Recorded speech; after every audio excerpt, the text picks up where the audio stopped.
I'm due to retire in 23 years. Can any of you envision your life in 23 years in terms of what it would be like? Technology is changing. And even from a financial planning perspective, instruments and investments which you knew 20 years ago no longer exist. So the question I'm going to ask you is, does retirement as we know it still exist? And the 6% of South Africans will retire comfortably. Someone who's actually retired and enjoyed the use of a living or life annuity. Because it's one thing to always preach about retirement. How many of us have actually seen the experience working? Retirement is overrated, I think, because how much is enough? And the level of comfort that you will have at retirement roughly is 75% of your last income. So research has shown that very minimal of us can actually afford that 75% of income. As we speak right now, our life expectancy has increased immensely, which means one of us here will live up to the age of 200. So that creates a lot of conundrum, and there's a gap that needs to be filled. Centuries ago, the life expectancy was around 40, 50. Now it's exceeding 70, 80, and growing population. So as you grow old, there are youngsters who are more knowledgeable than you are. And previously, we used to learn from our fathers. Now kids teach us. Tendency of retirees to be gloomy, miserable, and not looking forward to life. My suggestion is, why don't we break marriage at a certain time? As you retire, you have given an opportunity to also say, can I review my marriage? I'm being controversial. Okay. Okay, Harriet, now if someone gets a retirement annuity or pension fund and retire and enjoy it, because it seems we see all these retirement villages everywhere, but it seems like it's a very small minority of people who are actually enjoying it. From traditional retirement as we know it has been retired. Certainly due to the deliberate planning and the hobbies that they've created before the time, and the lifestyle that they have envisaged. I think most of us have got to face reality that most of us are not going to have enough money at retirement. So we have to plan for maybe another type of income. We have to downscale our lifestyle. We have to create a new type of lifestyle. Living is to have balance right from the beginning to old age. So the people that has been able, in my mind, to live a fairly good retirement is because they started early, they planned consistently, and they have envisaged another lifestyle ahead. Cultural nuances which speak to retirement. In our culture, for many years, your retirement was your children. The more children we had, the more secure your retirement was. And then we've moved away from that, but we're slowly getting back there, because now children in their 40s, they're not leaving home. How do you balance the need for the family structure? Aren't we supposed to be embracing and creating products that are in line with cultural values in order to embrace retirement? Our family lives in a compound, and they have a commonwealth where everyone is looking after each other and they reduce costs. Should, when I retire, I sell my house and I move into a retirement village, we have something that speaks to an African retirement. Because if you look at those particular products, they're very inefficient.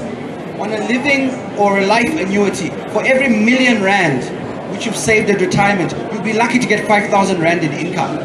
You surely can do better than 5,000 Rand per million. More worse now. We've conducted a saving and investment monitor which looks at metropolitan working individuals, and there's a trend called RIFS, R-I-F-S, These are recently independent but financially strapped individuals. So added to the cultural dilemma, we also have the new trend emerging where the youngsters really want to be independent. They're tired of getting a slap from the parents, but they suddenly realize that it's not that easy. So added to that, there's also a sandwich generation where as you start earning your salary, you have to take care of your own self, your brother, your sister, and mother, and maybe grandmother. So it's a continuous journey and a challenge to package solutions that will meet these unique upheavals. You're talking retirement. Retirement only refers to one word, and it's called income. What income are you going to receive when you are no longer employed? Mariette, in terms of your experience, what other income generating investments or sources should we be looking at? I know that the standard financial planning bread and butter is the retirement annuity and pension fund. But sometimes, especially when you start late in life, you simply will not realize the replacement value which is required. In your experience, have you found any creative ways or investments which have worked, which are outside the traditional box of retirement annuities and pension? It all has to do with the type of interest that you can receive from what you have saved up to do. So a lot of my clients invest in property, very well geared, because that keeps track with inflation. But one has to track that very carefully, because very soon the cost of that property investment can equal out the type of income that you can derive from it. So they start hobbies, they start making things at home, they do things with their hands. But I think besides having a proper diverse portfolio in terms of a unit trust portfolio, a retirement annuity portfolio, maybe a share portfolio which you can live off your dividends, which is very important because that's very tax efficient, and you will agree with me that tax and inflation and cost are the three things that will eat away in your retirement planning very, very quickly. From the word go, start saving the first 10% of your money as soon as you start working. And businesses are not sure to give you that retirement income when you do retire. So I think it boils down to be well diverse, but start early and don't rely just on one source of income. Firstly, you mentioned property as a way of generating income. One of the things we've all learned is that when you invest in property, the property you buy should not be a property you want for yourself. That's probably the biggest mistake everyone makes, that when they buy an investment property, it's a property which you would like to live in yourself. It's not designed to generate yield. In terms of our property landscape in South Africa, the highest yielding properties are probably low income housing and student accommodation. What products do any of your organizations have which look at portfolios or investing or tapping into these particular properties? Because a property in 4 ways for R1 million will generate income 6,000-7,000 rand if you're lucky. Bed-sit complex in a local township, for R1 million you can probably build 12 units. Each one will generate 1,200 rand rental income. So you're already looking at 12,000 versus 6,000. But the traditional financial planner will try and get you to buy the sexy property. The best yielding properties are the ones which no one really wants, or they're outside. Do you?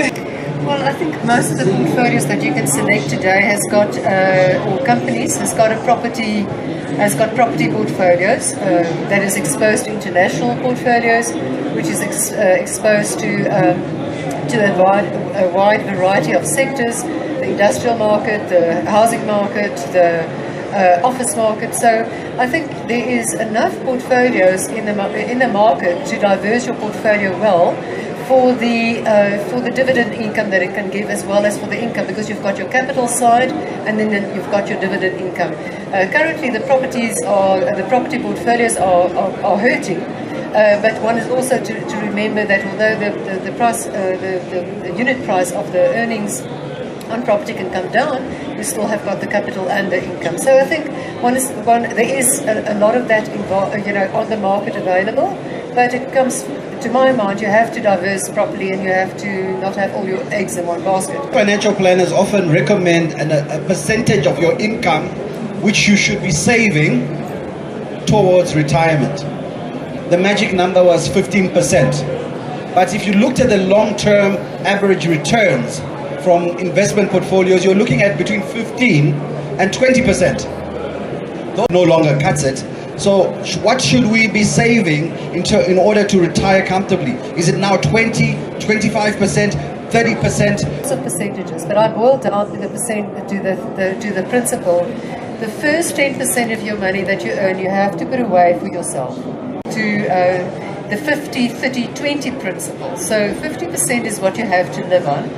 In terms of your daily, your living expenses, 30, your going out and your lifestyle, and 20%, to save. But I don't think that one should work on those magic percentages, because I think that it is enough for retirement, because people just live too long. I think that is moving between jobs. They take their retirement money and they pay off bad debt. And they start again, and it's very, very soon then they change jobs and they take their money again, and they actually deplete their retirement planning as we go along. And for someone who, for example, is a white male in their 50s, there's a high likelihood that they will get a Section 189 letter, which is a retrenchment notice. And you must realize that in terms of compound interest, most of your compounding tends to happen in the last 8 to 9 years of your plan. So here you have someone who started diligently and then is forced to retire to accommodate the demographics of our country. How do they compensate for the shortfall which is going to happen when that happens? And secondly, 65. But technically thinking, the retirement age in South Africa is 55. Firstly, preempt to retire as soon as possible.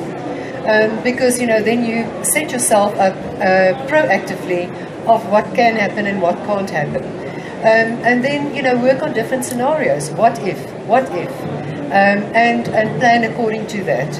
And you have got no other sense of income, so it is a problem. If there's nothing that you can do and you have to cash in, then the thing is that you just have to withdraw less income to start with to be able to maintain that income for a longer time of space. Okay, I'd like to believe in simplicity.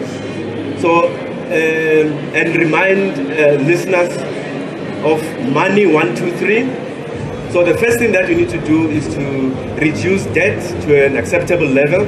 I know we can't live without debt, so have an acceptable level of debt. Secondly, have an emergency fund. As we rightfully say, things happen, you get retrenched. So if you've got an emergency fund, you can be able to tap into without going into debt. Thirdly, save. And fourthly, invest, because there's a thin line between saving and investing. And just to add on some humor, if you are a blesser, you should also have a blesser allowance, because it's not about changing your lifestyle. Have your lifestyle, but tweak it according to the money 1, 2, 3. Young people don't think about retirement. For most of you standing here, retirement became an issue when you crossed the River 40. Suddenly you realize that you're not immortal. The government old age grant is 1,490 rand. It's not enough.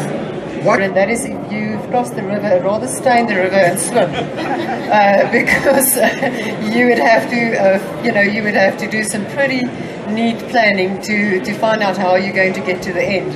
Put your not do the ostrich dance and put your head in the ground. But do something proactive about it, because that is the reality. The other reality which I see is women in terms of retirement, because a lot of women don't take enough responsibility of planning for their own retirement, and rely on their husbands, and opening up yourself to a reality that's going to hit you. Don't wait. go and do some serious planning and face reality. Because Encourage you to think of 10-10-10 principle. Whatever you do, ask yourself how it will impact you 10 seconds from now, how will it impact you 10 minutes from now, and how will it impact you 10 years from now. For example, if you have to buy the newest smartphone, ask yourself, 10 seconds I'll be happy, 10 minutes maybe happy, but 10 years will be happy with this smartphone. Then the most economical decision will be the most optimal to use.